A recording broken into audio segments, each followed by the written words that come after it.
ఇలా Congress party iron leg party అని చెప్పి అన్ని పార్టీలు భావిస్తున్నాయి అలా ఈ ఫలితాలతోని. వాళ్ళు ఇప్పటికే 220 సీట్లకు పైగా మెజార్టీ ఉంది. మ్యాజిక్ ఫిగర్ దాటింది. 220 స్థానాలకు పైగా మెజార్టీలో ఇండియా కూటమి ఉంది. గతంలో కంటే ఎక్కువ సీట్లను సాధించబోతున్నాం. దానిలో ముఖ్యంగా భారతీయ జనతా పార్టీ పోయినసారి 105 స్థానాలు గెలిచింది. ఈసారి 125 స్థానాలు పైగా గెలవబోతున్నమాట.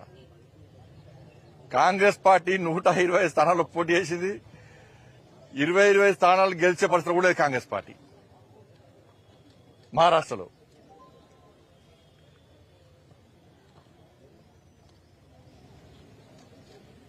దాంతోపాటు యూపీలో కూడా 9 స్థానాల్లో 7 స్థానాల్లో భారతీయ జనతా పార్టీ మెజార్టీలో ఉంది.